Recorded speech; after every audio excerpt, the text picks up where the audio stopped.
Huzzah! Welcome everyone to yet another retro review from the Transitional Champs. I am, of course, World Wrestling Entertainment fan. I don't know where I was going with that. I was starting something and then didn't. I am the third most talented man in America, former AEW superstar, and known headbutter of Virgil, the cripple threat, Ryan Niemiller. And with me, as always, is the road dog, Gavin Eddings. The D-O-double-G in the house. Oh, God. How are you, my friend? I'm good. Just COVID denying like the road dog would have me do. Good.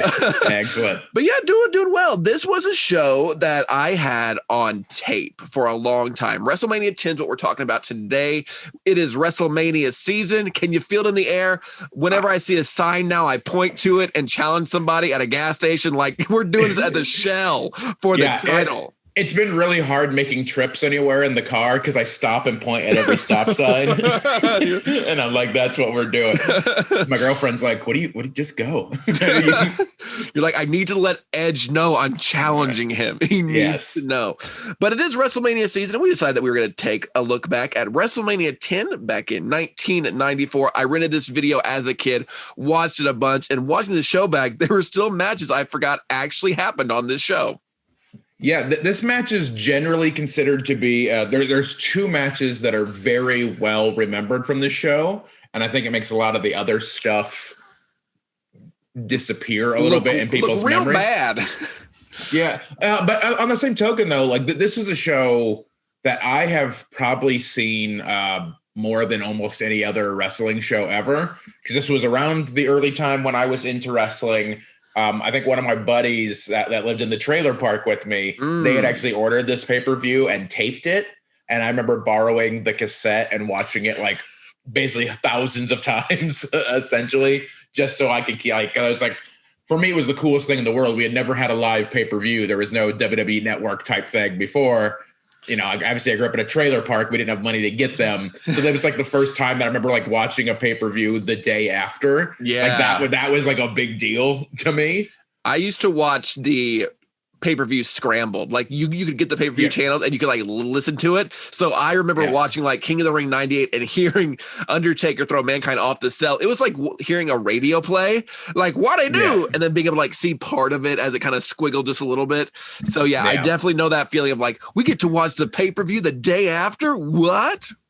Yeah. I used to do that with the scrambled pay-per-views. But that's also how I used to try to watch porn. And I kept masturbating during WWF shows, so I had to stop. It was just the scramble mixed messages in my head. You're like, this hardcore Holly match is a lot hotter than I thought it was. I am into it. All right, we are going to talk now about WrestleMania 10. Give us some stats, Ryan. I'm going to give you a little bit of the stats. So WrestleMania 10 was held on March 20th, 1994, from Madison Square Garden, the Mecca, the home base of WWF in New York City. The attendance is 18,065. They did 420,000 buys. That I believe was a 1.68 buy rate. And this kind of surprised me. I'm looking at the Wikipedia page. It says the buy rate for this pay-per-view was 1.68, down from the 2.0 buy rate that the previous WrestleMania had achieved. Oh, God. Which is WrestleMania 9. No. Which is rough. So I didn't know it did that many buys. It lasted an entire year. The bad will and bad press that WrestleMania 9 got, it caused them to lose viewers a year later. That's ridiculous. That's impressive. I'm not going to lie to you. Nobody wanted to see Caesar and Cleopatra, I guess. They were just not into it at all. So and just before we get to the main card, I'm gonna mention this as well, because there was a dark match not shown for the pay-per-view crowd where the Heavenly Bodies defeated the Bushwhackers. Yes, which I can only imagine the crowd got there. They're like, what is this? But that would have been on the main card of Starrcade 97. So that is true. It would have been squeezed there because, again, another 2-match card. All right. So the first match of the night for WrestleMania 10, highly regarded as one of the best, if not the best WrestleMania opener of all time, which is the Heavenly Bodies versus the Bushwhackers. No, I was like, oh God, I will cut that. I was letting that soak into my brain for a second. I was like, because I'm looking at like the result recap and stuff that I read. I was like, what? Yeah, I was like, wait, that joke didn't land at all. I'll just let that linger for a second. Okay. But of course, I'm talking about Owen Hart and Bret Hart. Brother versus brother. Bro versus bro. Man versus man. Hermano versus hermano. Canadian versus Canadian. Sharpshooter versus sharp. It's going to be 6 more hours of this. Go ahead and skip ahead if you want. The Hitman versus the Man Hit. It is Stu's son versus Helen's son. Okay. I love this match. This is one of my favorite. It's one of my favorite matches ever. It is Owen Hart's kind of first real, main event style match. So this is when this was his official heel turn was during this angle. So they did the thing at Survivor Series in '93 where Owen had gotten eliminated when he accidentally ran into Bret, who was on the outside. Shawn Michaels pinned him. He was the only one eliminated. It led to kind of like the family tension. They, of course, then for whatever reason, because Bret decided he wanted to be a tag wrestler, then they got a tag title shot against the Quebecers at Royal Rumble, which did not end well because the match ended when Bret couldn't continue because his knee was hurt. And then Owen kicked his leg out of his leg. I kicked your leg out of your leg. Out of your leg. And this was kind of the match. They kind of done a cool story where Bret was basically refusing. Owen was challenging Bret to show that he wanted to prove he was the better man, that he wasn't in the shadow of the Hitman. Bret refused. But because of the Royal Rumble co-winners, now there was a coin toss where Lex Luger gets the world title shot first, which we will talk about later. Bret had to wrestle another match, so they would be equal for whatever the last match of the night was. And that match was determined to be against Owen Hart in the opener. Yes. And what an opener it is. A lot of technical wrestling, just a match that is way too good to be opening WrestleMania. Yeah. And it really made everything else kind of pale in comparison until 2 other matches that come on later, the main and the ladder match. But it's just a technical match reason. I'm not a guy who loves mat wrestling, and I'm not a huge Bret Hart fan, but this is a clinic, and I understand watching this match why people hold Bret Hart in such high regard, and why Owen Hart, it's such a tragedy that he passed when he did, because he was just kind of hitting his stride. And I saw on the Dark Side of the Ring episode about it was how sad it is because Eddie Guerrero and Chris Benoit, all of them came in like a year after he passed, and he would have had some bangers with them, and he really would have had a time to shine there. That is true. Yeah. The one thing I really liked about this match, it was like storytelling wise, is that they were doing a really great job of making Owen kind of a chicken shit heel, but also that he could hang with the Hitman. So he would like cheat, but it wasn't like Owen has to cheat to get the advantage. It was more him trying to show his brother up. It was like dickheadish stuff. It wasn't like, oh, if he doesn't cheat a little bit, he has no chance. Yeah. It was more he's cheating because he's fed up and now he's being a dick about it. He's to like, teach Bret a lesson. He's like, I can beat you regular, but I also want to kick you in the dick. Exactly. That's essentially what it was. And I love that because you would never see that now with the way they book things. Like that's one of the biggest problems that I personally have had with WWE in recent years is when they start to try to push somebody, they never make them equal against the top-notch guys. Like you can lose to someone like Roman Reigns, but a lot of times they'll start building someone to like fight someone like Roman Reigns, and then Roman just destroys him. Mm-hmm. And then it's like, what was the point of any of that? Like, this is how you build somebody. Even if Owen would have lost this match, they still built him as like, oh, he can hang with probably the best wrestler in the world at that time. Yeah, both guys look good with nobody getting like quote unquote protected with like a crappy finish. So yeah, this is a great match. What star rating did you give it? I gave it 4.5. The only reason I didn't give it like a little bit higher than that is this is kind of just the start of Owen's push. Now the cage match that they have at SummerSlam, I think is phenomenal. I know Meltzer gave it 5 stars. If we ever talk about that show, I'll probably do the same unless there's something in the rewatch that I don't like. Mm-hmm. I think the only thing that kind of takes this match back a little bit, because Owen wins, he does a really cool victory roll Yeah, it's a really good reversal. Yeah, and it's a clean pin, no tight holding, nothing like that. It's just a clean pin. Brett kind of got it reversed on him. He got beat. The only thing that takes away a little bit from this is that like people weren't buying Owen 100% yet, because again, this was his first high-profile match, and I don't think anyone thought he had a chance. Like going into the match, people were looking at him like, oh, he's not in Brett's league. So this was kind of the beginning of that. So I think just crowd reaction, no one's really buying Owen as winning for a lot of it. So that takes it away a little bit for me. But this match is awesome. The only opener I can think that's in the ballpark is Daniel Bryan Triple H. Yeah, that was a good one. From WrestleMania 30. Only thing that took it away from it for me was that Jerry the King Lawler hates old people. Like, how many jokes is he gonna make about Stu and Helen Hart? Like, I get it. Like, she's watching the TV with like all her hearing aid turned all the way up. Like, okay, we get it. They're old. Like, let us watch this match, Jerry. Yeah, I mean, that's definitely a product of its time. I try to remember that as I watch, because like old Jerry Lawler is relentless. Yes, it's and a lot of it's like borderline racist and sexist, and it feels very. We'll get to the sexism during the London Blaze match, but yes, there's one line where I was like, "Did he say that?" All right, so yeah, great match, great opener. Next up. How are you going to follow that hot Bret Hart match? You're going to follow it with a little mixed tag match between Bam Bam Bigelow and Luna Vachon taking on his main squeeze. Luna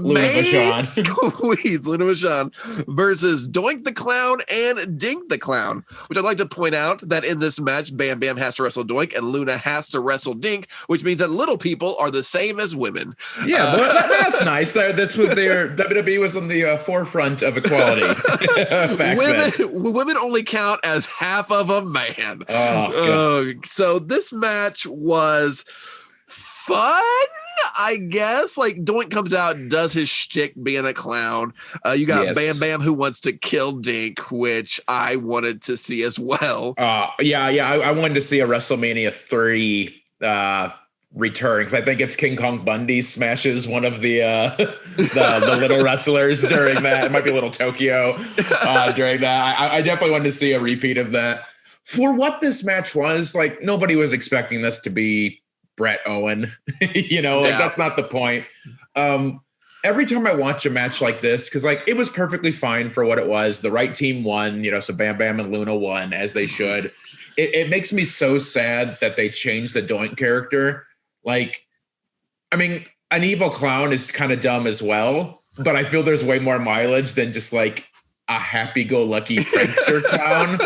Like, evil cool, Doink, but like evil Doink is awesome. He's terrifying. I love it. Like his music where it's like da da da da da. And it's like it's like, really I don't like this. So this is one of those matches that like it's fine. It's painless. It's a palate cleanser after the first match. So it's nothing that I gave it, I think 1.5. It's not a good match. It's not long. Luna's awesome. I do love me some Luna. Luna is so good. Like I forgot that Luna could go even when she's getting her booty smacked by a little person. Yeah. She's really giving it her all, and it makes you kind of sad that she wasn't wrestling for the women's championship instead of doing whatever she's doing with her main squeeze, Bam Bam. Yeah, I would have rather watched a lot. And the women's match is fine later in the show for what it is, but like I would have rather watched Blaze and Luna. Yeah, absolutely. I don't know if that ever really happened in any kind of serious way at all, which is disappointing. But so you said 1.5 stars and 1.25. Yeah, well, 1.5, like just in that ballpark. It's not long enough. It's painless, but like it is not one of the highlights of this show. You really needed at least 60 more minutes to really get a feel for what they were going for. Exactly. I want to see you give them a night 2 match at the Tokyo Dome, then we'll see what they can do. You start seeing Dink pulling out burning hammers. You're like, okay, he can go. I like what he's doing. All right, next up, a guy who could go, and this would be his last match in WWE. We've got the Macho Man Randy Savage versus Crush in the most clusterfuck Falls Count Anywhere match I have ever seen, where nothing makes sense. It is very stupid. I fell asleep during this match, and I did not care to rewatch it because this match is awful. Yeah, it's awful. The whole idea is that you get pinned outside the ring, and then you have a minute to get back in the ring, or else you lose. And it's like, that's not falls count anywhere. That's some sort of weird pin outside the ring, 60 minutes to get back in. I didn't get it. Yeah, I feel like that's one of those things. They made the decision on those stipulations, and probably at the time it sounded better on paper than in actual, practice and how it actually came across.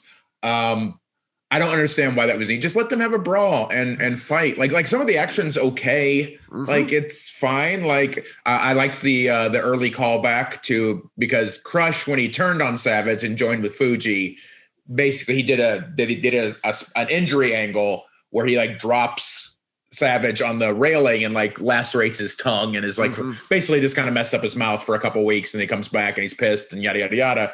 Like they did a nice little throwback to that. Like that was how Crush got the first pinfall, like attacked him early and pinned him that way. And then the match just became a mess. Like after that, like the rules, because they even did a thing too, like the fact that like Savage, like later on when he gets a fall, he has Crush down, has to push him out of the ring and then go pin him. Like it's a very convoluted. Like that's the moment where you kind of go, "Oh, this is a dumb stipulation." Like that's where it really got dumb. This is like reverse battle royal dumb. Where, I really like that. A minute's a long time, man. Like a minute to get back in the ring, like 30 seconds tops. But a minute, like there's no drama. Like 60, 59, 58. 30. Like I don't get that. The ending too, you see Randy Savage trying to hoist up Crush, and that is just not working for him at all. So they have to like pretend to tangle each other up. Yeah, I liked the idea of the ending. They should have tested it with like a better rope or a better cord, or I thought that was potentially a cool finish. It's kind of like the first time. I think the first time it happened in a last man standing match where Cena and Batista, and I think Cena ties. Yeah, he like duct taped his feet. Yeah, duct tape so he can't get away from the like. That's cool. Like I think that's sort of the general idea of what they're going for, and I know they've tried to use that finish like several times since, so now it's stupid. But the first time, I thought had that worked out, that would be a really cool image of like, Crush like dangling and he can't get up. Like that could have saved this a little bit.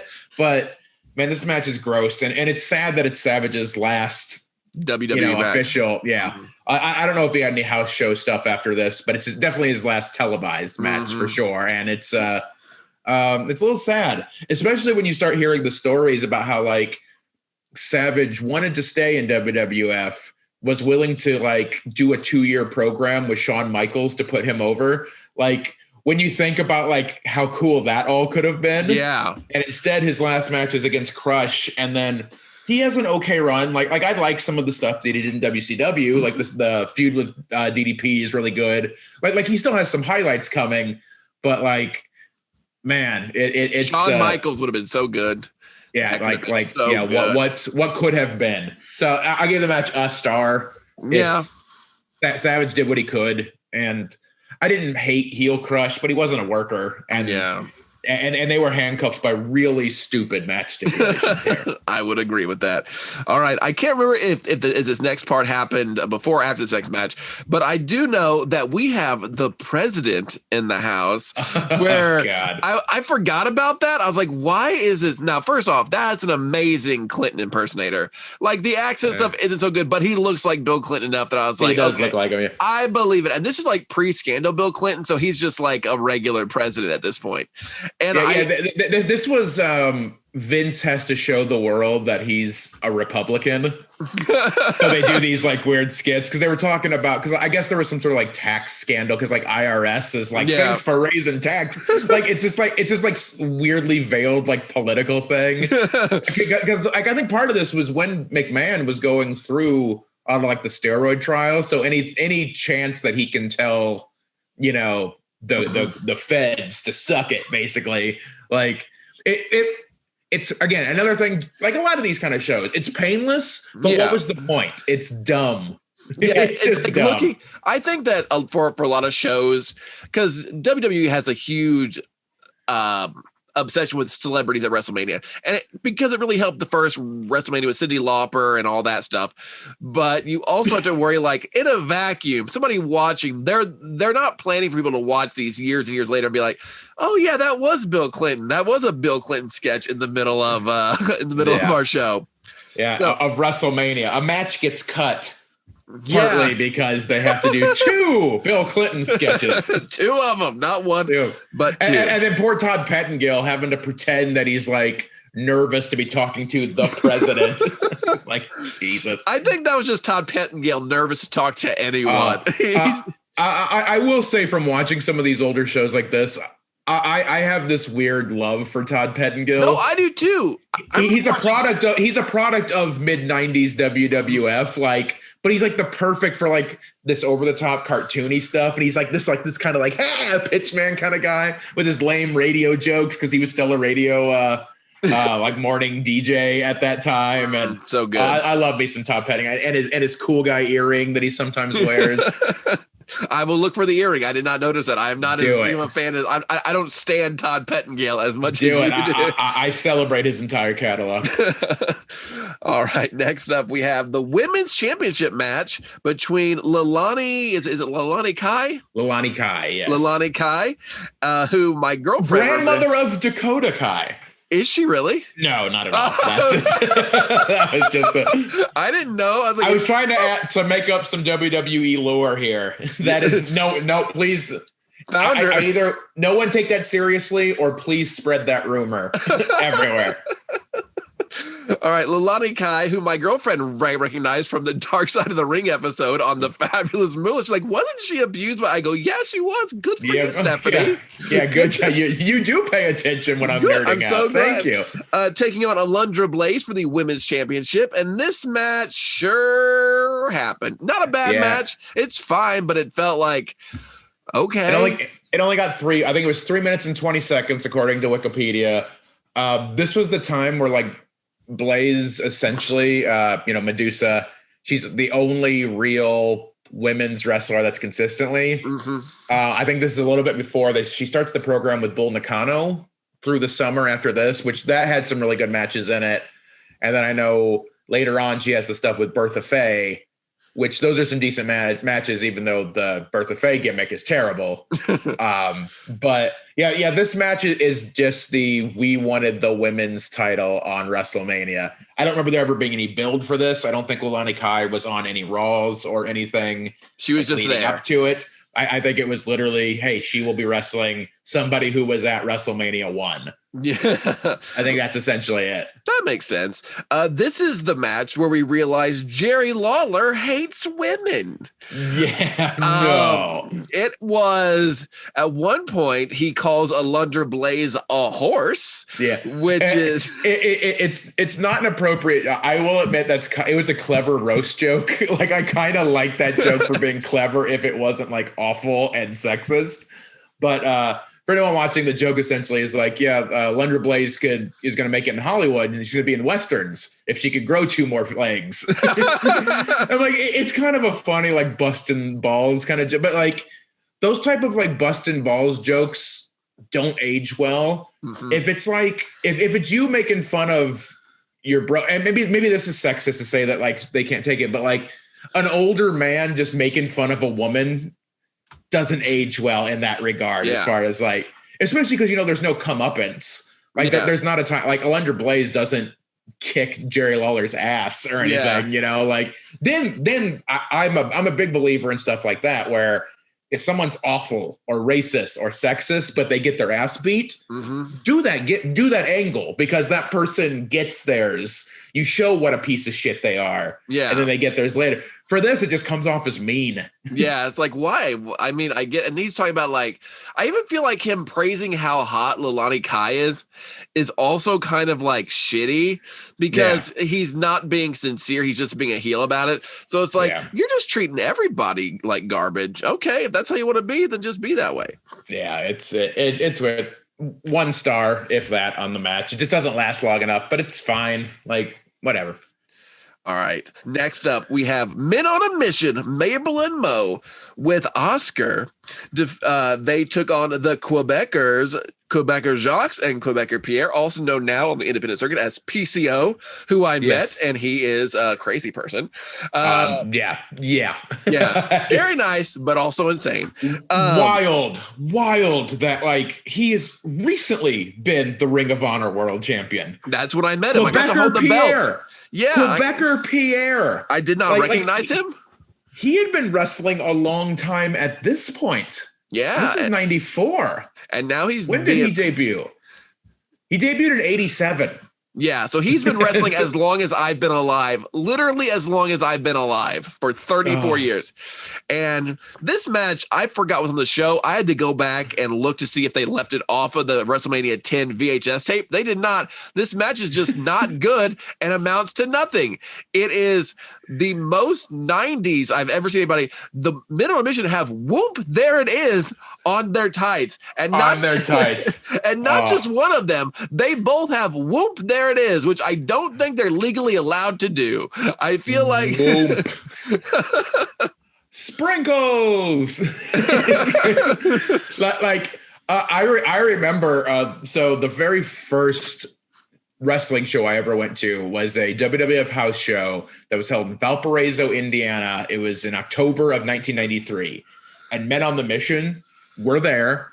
I remember chanting "Whoop, there it is" until I was blue in the face. I was so happy. I have a weird love for Mabel for no reason. Like, just one of those things. Was never good in the ring.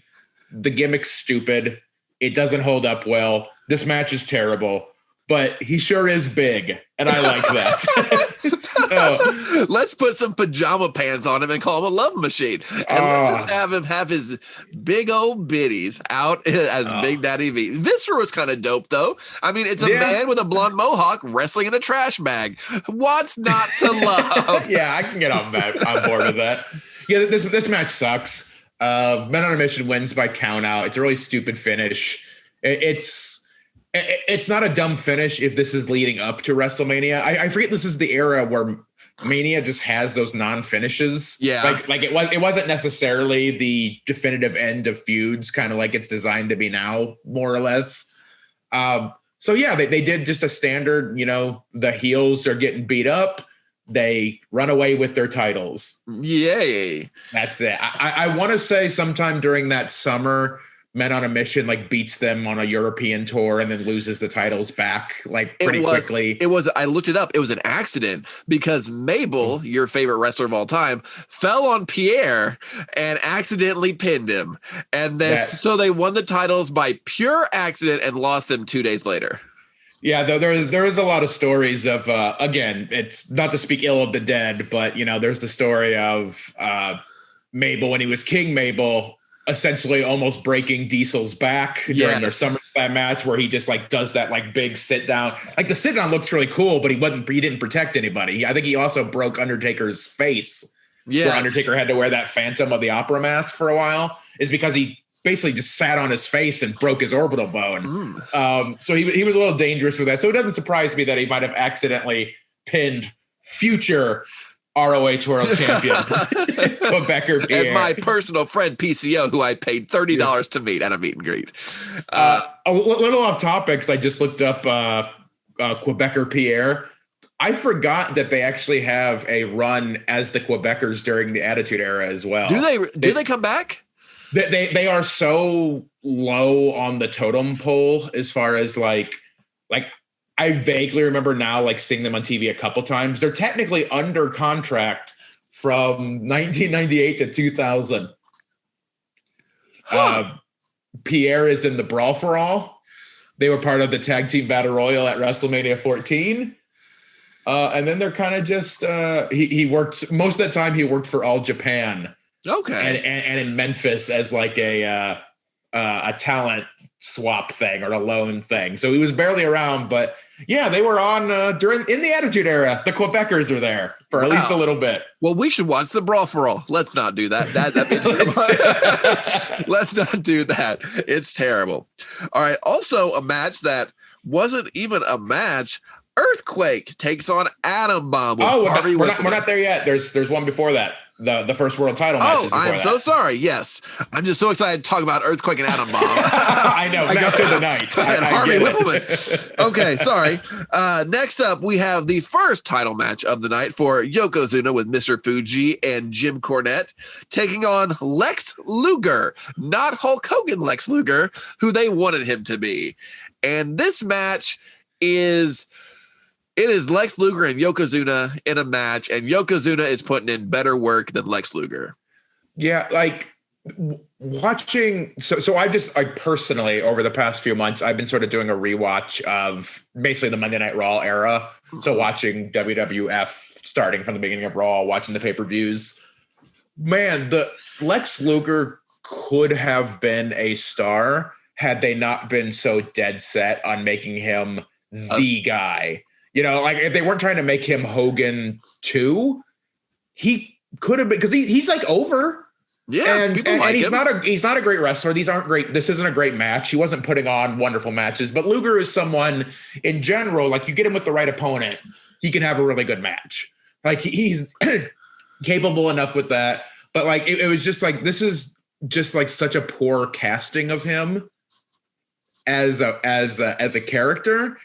And that it's interesting to watch and go back and be like, man, like they could have maybe got him to be, again, not Hogan. Nobody was going to be the second coming of Hogan at that point, but he could have been a legit main eventer who was treated well. Like if they didn't make him like, why does he care about the US now all of a sudden? Why is he this big patriot thing? Like we gave him the Lex Express, and they did such weird things with him too. They had him slam Yokozuna on an aircraft carrier, which objectively I guess is cool, but Yokozuna is also American. I know they're trying to like portray him as Japanese. He's Samoan. Yes. And we're just too dumb to know the difference. And it's so weird because he does this whole thing where I guess, I don't know, like slamming him on an aircraft carrier makes all wars go away. And then they have the thing at SummerSlam where he wins by countout. People run out to the ring and hoist him like he won the championship. They had balloons fall for a countout. For a countout, yeah. It's in all fairness, though, I even liked the story leading up to the match with Luger because tying into that match you just talked about, the countout win, they did a little story with that where Jim Cornette put in the contract that like, okay, if he wrestles Luger, this is Luger's only shot. So Luger didn't win the title. His shot was done.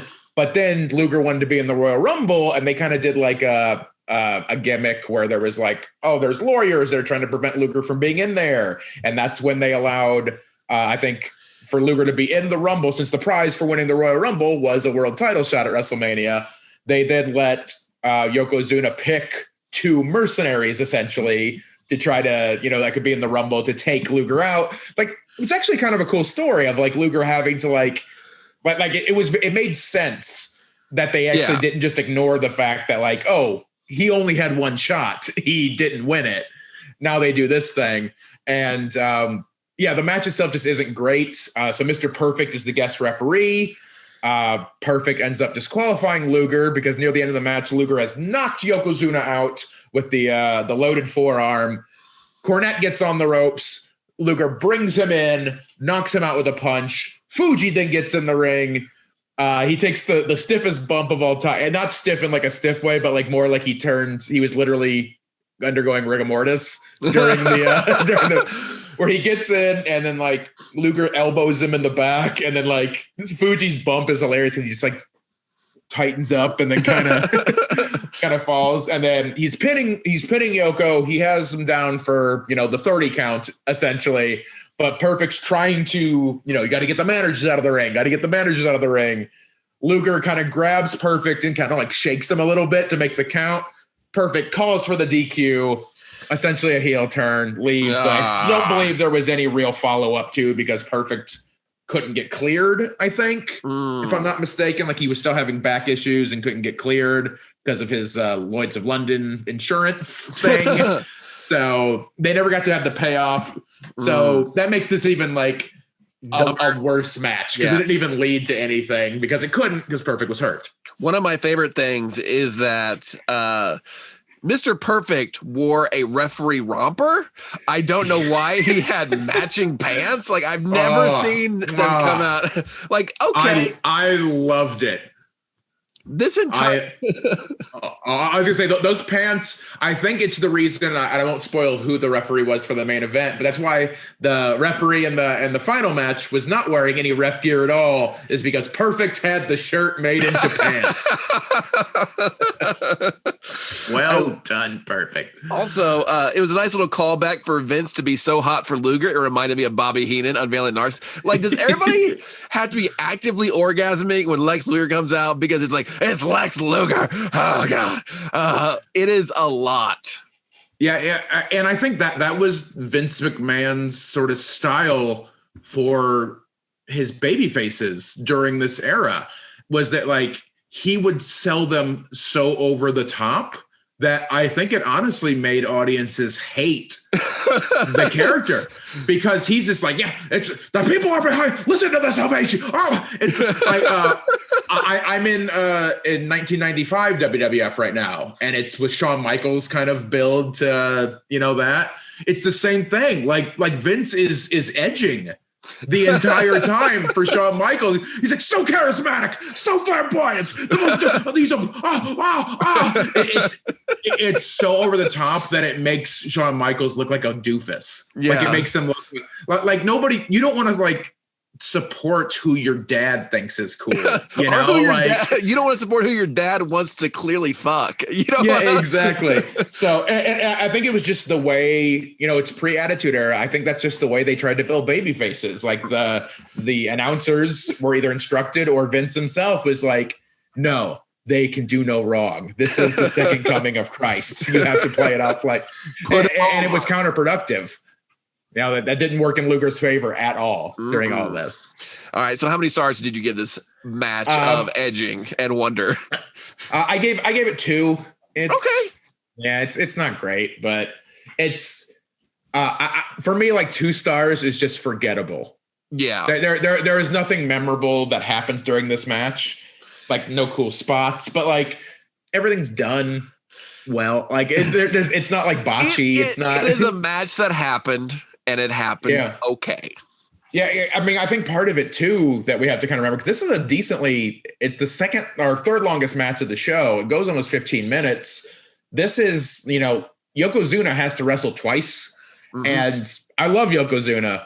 He wasn't exactly known for his cardio. Like he's big at this point. Like this is kind of where he's starting to get really big and not like have the wind anymore. Mm-hmm. So like this match is slow because of it. It's a lot of, nerve hold. It's a lot of rest stuff like that. I noted that. So, but you know what? Good for Yoko for going out there and wrestling 2 matches in a night. I can't do it. Yeah, I can't. They won't let me because I'm too dangerous. Virgil will speak to that. Yeah, Virgil will tell you what I'm all about. Hey, Ryan, where's Vincent? Where's Vincent? Where's Vincent? We need Vincent. Somebody get Vincent out of here. All right, next up is the match that I could not wait to talk about. Can I talk about it now? Can I? You may talk about it. So I didn't mean to cut you off because you were edging for this. I was like, atom bomb and an earthquake.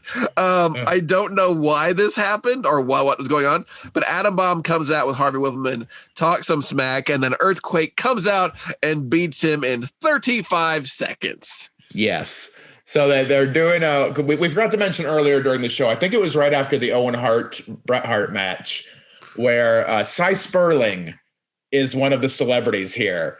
And he, for anyone that might not be as old as us, Cy Sperling was one of those kind of like flash in the pan famous guys during the 90s, because he was the president and also a client of the Hair Club for Men. And those commercials were around all the time. They were just like, they were a staple of television during this time. So they did a thing where he came in and basically gave Howard Finkel new hair. Like that was kind of the gimmick. And Howard Finkel and Harvey Whippleman, who is Atom Bomb's manager, always had this kind of like weird, nerdy, neither of them were tough feud, like where Harvey Whippleman was just kind of a dick to Howard Finkel all the time. It leads to a tuxedo match, I believe, later in this year, where you get to see a near nude Howard Finkel dancing with the Bushwhackers. So look for that one. Look for that one on Peacock when you get a chance. What if that's the only thing they upload to Peacock? That's It's like that's the first thing they get there. there's no ECW or WCW, but you got to check out this tuxedo match. This tuxedo match that changed wrestling forever. So they basically do a thing where Harvey Whippleman comes out and he's just running Howard Finkel down, calling him monkey faced and all these like other very 90s insults. Howard has enough, shoves Harvey Whippleman down. That brings out Adam Bomb, who is about to whoop some ass. And then Earthquake comes out, defends the honor of his good friend, I guess, Howard Finkel, and then squashes literally Adam Bomb in a quick match.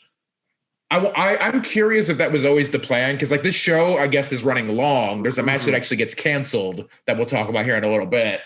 But yeah, this was very much a nothing. I don't know. Sure, they were trying to make Earthquake a thing again. He had just come back from a little thing. They were trying to push a feud with Yokozuna after this. That leads to like a sumo match, and then I remember that, and I think we talked about it, or maybe we started talking about it as friends. But we, because in the Yokozuna icons on the network, I always thought it was weird to have Earthquake and Yokozuna be sumos when Earthquake, like, he's bigger, but he's not like bigger. Earthquake was legitimately a sumo wrestler. Like was Yokozuna he really? never was. Like early on in his career, Earthquake was like he was a legit, yeah. And then I think they wanted him to like cover his tattoos or something. I can't remember the full story of like why he didn't want to keep doing it at the time, but he became a pro wrestler after that. So he was like legit. And Yokozuna, I mean, in theory, with his size, probably could have if that's what he trained to do.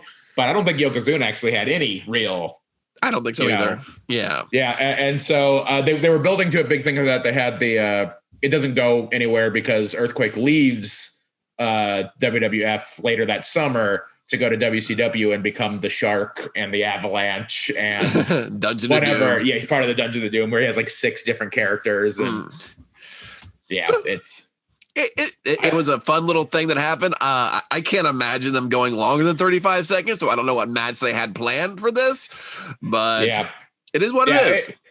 It's fine. And I think stuff like this, there's no rating to give it. It wasn't really a match. There was no competitive nature to it, but like sometimes these things are fun. Like it's fine because like this wasn't, Jeff Hardy and Sting for the Impact World title that had to go 30 seconds. Like it wasn't anything like that. This wasn't your main event that went 35 seconds. It's a couple of mid-card guys and having some fun. Having fun, Maggle. Having fun. Yeah, having some fun, Maggle.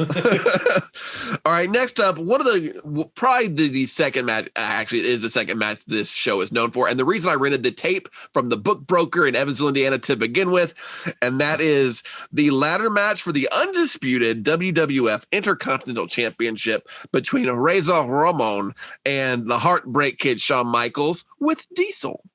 With Diesel, yes. So this is for the undisputed Intercontinental Championship. They had done, basically the story had been, so real kayfabe, Shawn Michaels had failed a drug test that he, to this day, still says was silly. And I Shawn Michaels is a bit ridiculous. I doubt he was juicing. He wasn't really the guy. So he had failed a test when he was Intercontinental Champion.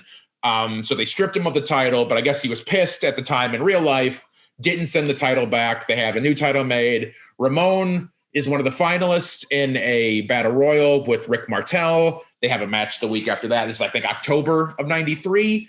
Ramon wins that and becomes the Intercontinental Champion. When Michaels comes back from his suspension, they start a gimmick where he's like claiming to be the real Intercontinental Champion, attacks Ramon, they start having this feud. They both have the belt. So they decide the way to settle this is a ladder match at WrestleMania with both championships held above. This would make sure that we know who the undisputed champion was. And this was like really one of the first ladder matches they ever had in WWF. Yes. So to my knowledge, and I could look at it, I'm sure there were some house show ones as well. There's only one that I know of anyway that was available to see before this. It's on one of the random, I would have to look up which one. but Shawn Michaels and Bret Hart. It's essentially, I guess the ladder match was a thing that Stampede Wrestling used to do. Yes. Way back in the day. And so Vince wasn't sold on what the idea was, but Bret Hart, I guess, convinced him to like, hey, let me do this match with Shawn then, and we'll show you what exactly it is, see how it's exciting. So it's on one of those like Smack 'em, Whack 'em, or WrestleFest 92 shows. Let me see. It took place on WWF Wrestling Challenge, from what I'm saying here. It was July 21st, 1992. And it was, I can't remember what video it was put on, but it was on one of those type of like, here's a compilation of random matches. There you go. Yeah. So this match, as far as ladder matches go, it was so innovative, and it's so hard to go back and watch this match and not think, oh, this is all pretty tame compared to seeing Jeff Hardy fly through 17 tables. But still, they had one ladder. That was the only ladder they had. Was if that ladder breaks, they are literally screwed. And it almost does. Like Ramon falls on it weird at the end, like near the end, and it's a little wobbly. I actually I kind of had that worry too, where you talked about coming back and it seems a little tame. I had that fear because I haven't watched this match in a while. And rewatching it, I actually still love this match. It's very good. And the reason I like it so much is that it's not as death defying or brutal as you're going to see in a ladder match now, because the bar has kind of been risen there. But I feel what this match has over that is that every ladder spot and everything they do plays into a bigger story of the match. It feels like it's not, oh, well, clearly they're setting up this, and this so that he can do that. And the guy has to lay there forever so that he can do that. The spots aren't as vicious, but everything makes sense. It's not as contrived. Yeah, exactly. Yeah. So I love this. I still give it 5 stars. It was a Meltzer 5 stars. I still love this match. Even the finish is great. It's a good finish where he gets taken on the ropes, and that is a real life non-stupid reason that something could happen, because you could get tangled up in the ropes. That is a real thing that could happen, instead of oh no, he's been handcuffed to the ring post now. But no, you fell in the rope, you're tangled up, you can't climb a ladder. And just seeing the vision of Razor Ramon holding both belts atop the ladder, that's such a good shot.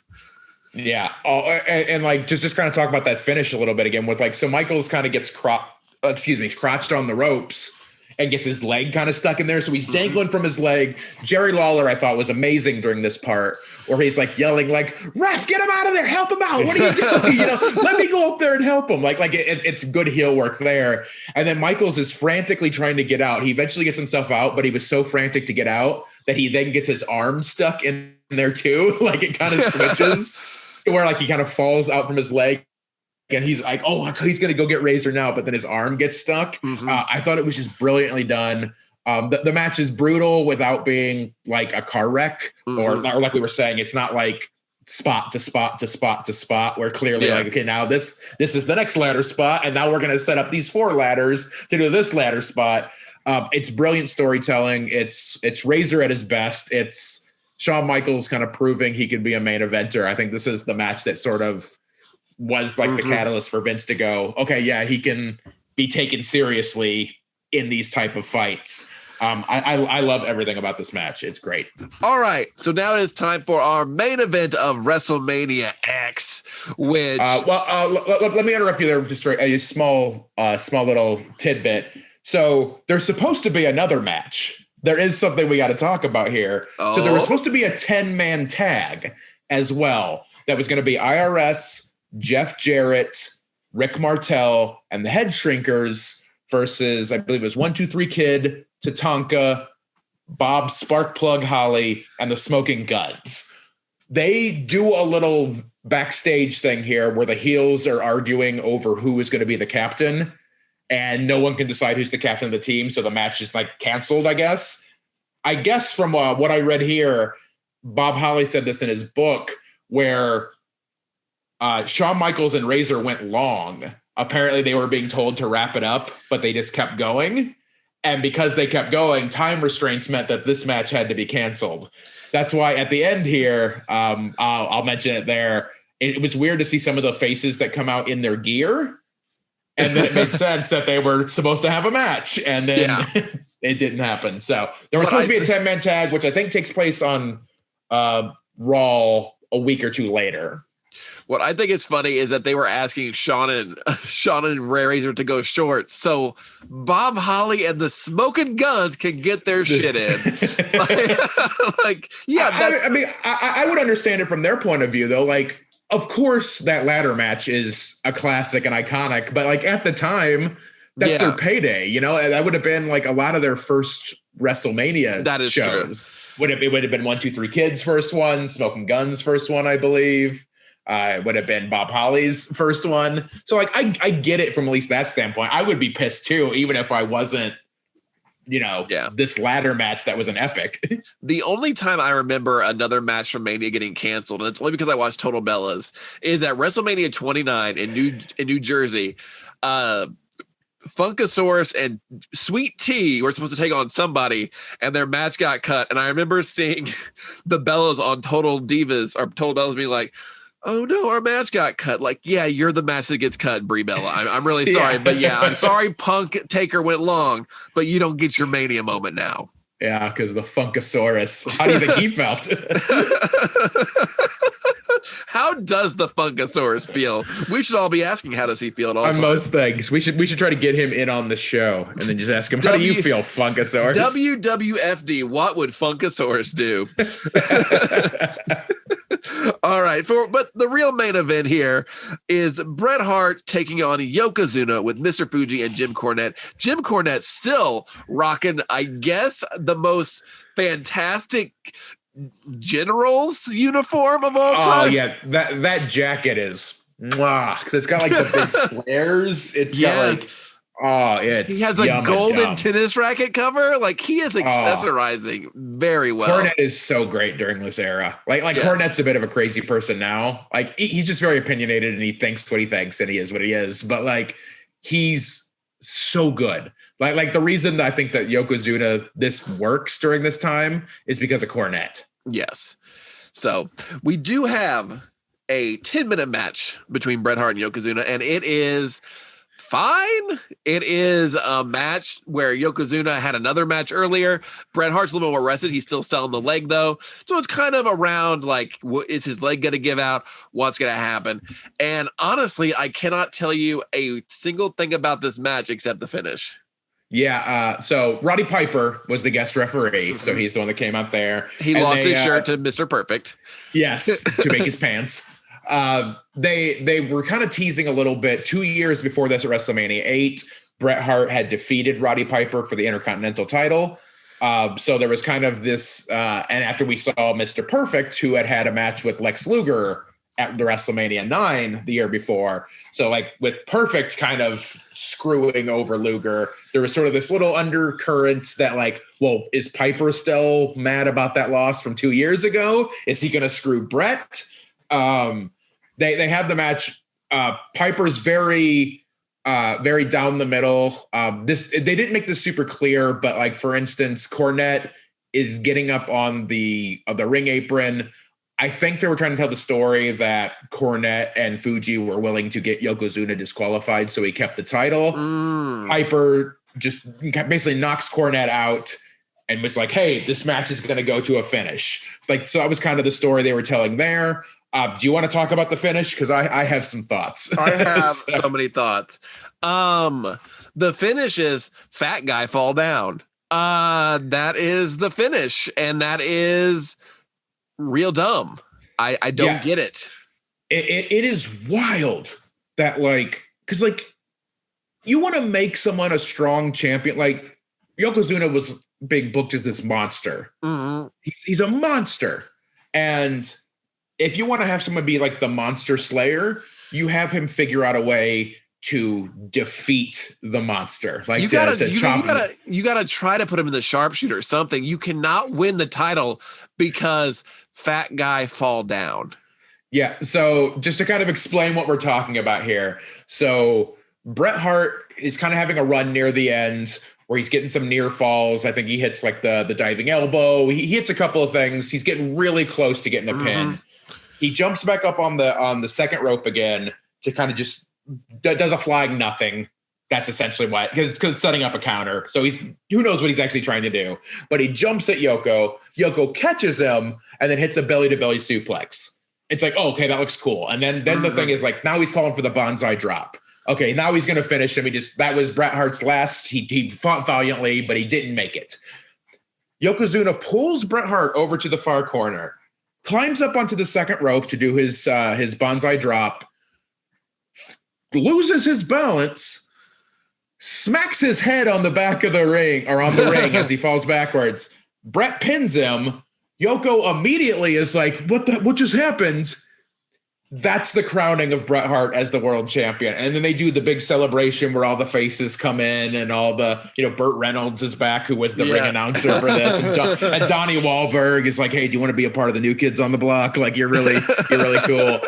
And then Rhonda Shear, who no one remembers who she is, pops up wearing an outfit that I'm going to cosplay as for Halloween this year. And one person will be like, are you Rhonda Shear from WrestleMania 10?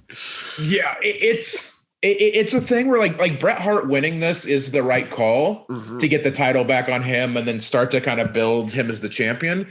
But they could not have started his title reign any weaker than fat guy clumsy Bret Hart lucky. Like that's not a strong win. Cool, he's opportunistic or whatever, but what the hell? Work the leg, do something to Yoko's leg so it makes sense that fat guy fall down, go boom. Don't just have him go up for a rudiment and he hit his head on the mat. You hit your head on the mat for every move. That's what. Yeah. It's like when people bitch about the Big Show. If every punch is a WMD, why not just throw WMDs the whole time? Why are you throwing regular ass punches? I don't get why you're gonna have him fall down and then get pinned nobody looks good. Yokozuna looks dumb for being champion for a year when all you have to do is knock him off the rope. And then Bret Hart, who just had a banger of a match with Owen, looks like I can only win because clumsy fat guy. Yeah, it just looks lucky, not skilled at all. So, I mean, ultimately, people remember the opener and the ladder match from this. So, in the grand scheme of things, it didn't really hurt anyone's legacy or whatever. But it's still rough. The faces all come out and they kind of lifting Bret out. They do a cool thing at the end where Owen comes out and he's pissed because he pinned Bret but it's still Bret's night. So they do a really cool thing to I did like that they were already starting the next few months of the world title feud at the end of this Mania here. It was Owen being like, this is supposed to be my night. I finally beat you and got out of your shadow and you're still overshadowing me. I thought that was great storytelling. And all it took was just Owen. Owen didn't have to attack or do anything. It was just him walking down there and being like, you son of a bitch.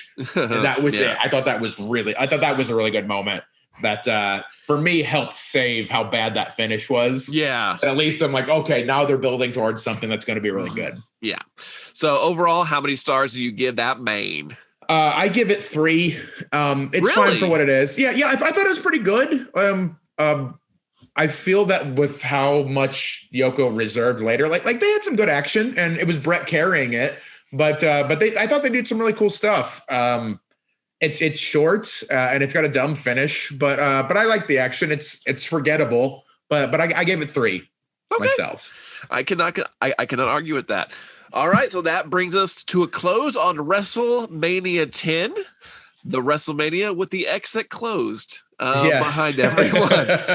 So good show. I'm glad we watched that. It kind of got there are some bad matches, but they're not long, bad, excruciating matches like some other shows that we have watched. Yes. So overall, very enjoyable watch. I would highly recommend it. Watch it on the WWE Network while you can, which will be gone by the time I get this up this weekend. Yes. So I do believe, if I'm not mistaken, I have to look exactly because Peacock is the home of everything now.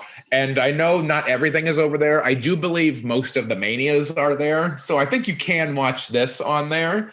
But don't quote us on that because I don't As a matter of fact, a little outside, I'm going to now have to look up what's actually on the WWE Network so I can pick what we're talking about next time. Okay, well, because I don't know what's available there. Well, I think you said, do you want to do a video not retro review and discuss our top 5 favorite wrestlers of all time? You know what? Let's do that. We'll do that. So, I'll make that decision now. I think that'll be good. So we'll do each of our top 5 favorite wrestlers of all time for whatever reasons it may be.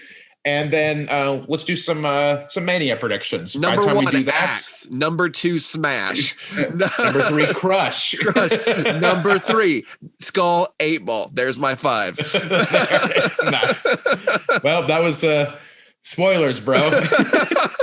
And also, now to make the video interesting, I have to pick a brand new favorite 5.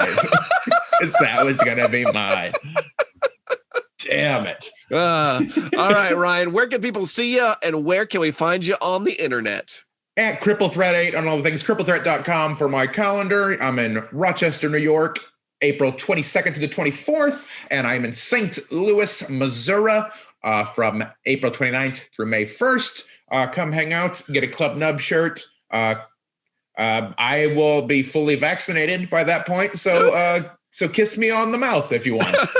I might make it to those St. Louis shows just to kiss you in the mouth because it's been so long since I've edged for you. Yes. If I could have Vince McMahon screaming in my ear about how good you are and those milky quads. Oh, God. I love those flex. Flex those arms that don't flex. Do it. Do it. All right. You can find me at Gavin Eddings or on my other YouTube channel, Gavin Loves Horror. So, yeah, we're going to do top 5 favorite wrestlers. And until next time, I'm Gavin. I am Ryan, and we are the Transitional Champs.